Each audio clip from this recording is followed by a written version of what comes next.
My name's Brian Kane. I'm the production designer of Gene Roddenberry's Andromeda, Season 5. I am the third production designer in the series, but I have been here since day one. I've been the set decorator up until now. When the time came to look for a new production designer this year, I was the natural choice. The show was developed 5 years ago by Robert Hewitt Wolfe based on a couple of shelved scripts by Gene Roddenberry. It was actually a conglomeration of two different storylines. When Robert came in at the beginning to put together this idea, I was part of the original team who helped theorize what the Commonwealth was going to be, what the High Guard was going to be, and what we could do with it within the confines of technology and our budgets and you know, our crews and our time limits. We're basically trying to create the future. Our biggest challenge has been our very limited budget. Budget dictates not only what you can build, but how quickly you can build it. You know, our long shooting schedule is 6 days, and we're doing quite a few 4-day episodes this year as well. It's a fun show. I stepped into the designer role this year from the decorator role at a really good time. Our influences this year are far less clean and streamlined and far more Fellini and Terry Gilliam. We are truly stuck in the backwoods of the universe this year, and we're having fun with it.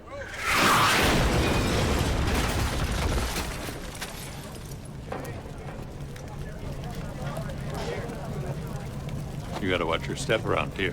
Season 5 is a whole new show, which is why I'm having so much fun with it.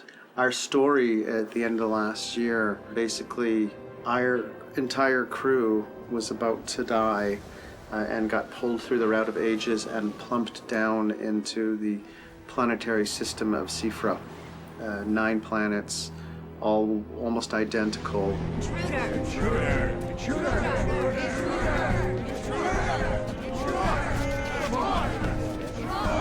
know, I'm not in the mood, okay? Life will forever be a deadly enterprise with only one sad end.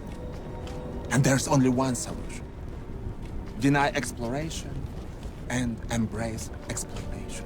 You don't know if you're pre-civilization or post-civilization, not that it's jungle bound and dinosaurs running around, but what you find is that the entire civilization is built on the junkyard of past civilizations. It's Tarn's bedroom before the fall of the Commonwealth. Over 300 years ago, give or take a handful. This wasteland was once the height of civilization in any known universe. There's a water shortage. There are 2 suns in this planet. They're on the blink, and you know, everybody's drying up, which is a hard thing to do in Vancouver, by the way, because it rains here. We built Seafra out in our back lot. We decided rather than going on location this year, let's just build the town. So what we've got here is, you know, the basis of Seafra. It's kind of taken apart right now because we're not shooting. What we needed to do when we designed this set was we needed to incorporate the building.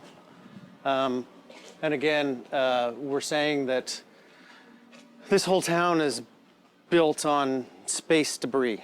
You know, water is a scarcity. This is our water collection and purification system up here. This used to be our catering area over here. We had to move it all when we decided to build an outdoor set.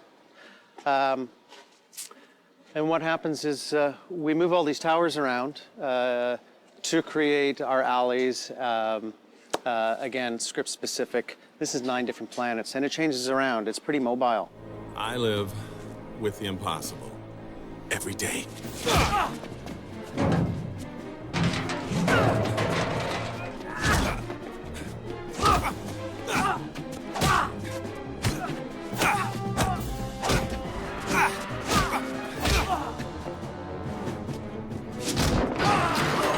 And this is the exterior of our saloon, which we find out is, again, a chunk of Eureka Maru hangar bay, or a Eureka Maru-like ship. So we've I got our exterior here, which is hiding our set deck storage tent back there. We've got our match inside, which is basically, you know, the first 12 feet of this entrance all the way back. I don't know if you've had a chance to see the saloon yet. And then, you know, what ends up happening, like I said, is we'll roll these towers around to create whatever alleys, shops, scenes. Right now for the 100th episode, we're on Seafra 2 and there's a fair going on. And so we're going to be doing a giant circus. What's really cool is what our CG guys can do where our physical sets stop. Keeping in mind that we're in a drought-ridden planet, the tops of these trees and this green is not something we want to see. The CG guys paint the next 100 feet of set and do a fantastic job. Wait till you see the stuff this year.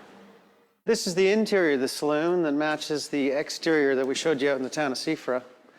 This used to be Andromeda's hangar, and we decided that in true Western sense, the saloon and den of iniquity and gaming parlor were going to be the main meeting place and, you know, story jump-off point for Seafra.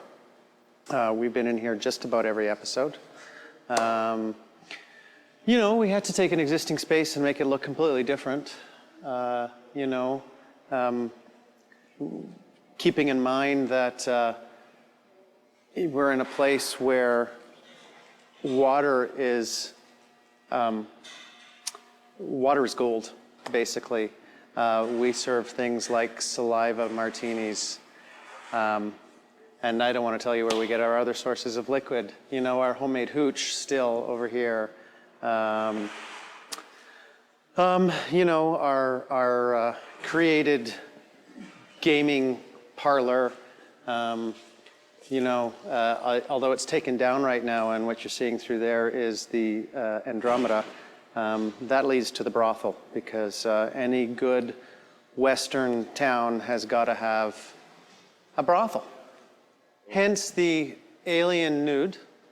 Again, this set is all about layers and texture. There's a couple of different ways that you could approach texture. One is designing it, sculpting it, and forming it. But when you need a lot of texture fast, you look into the real world. What you're looking at here is septic leach field. This is part of a septic system, as are the bigger ones that are up there. You know, but they're really just beautiful texture. Our light sconces are made from semi-trailer smokestacks.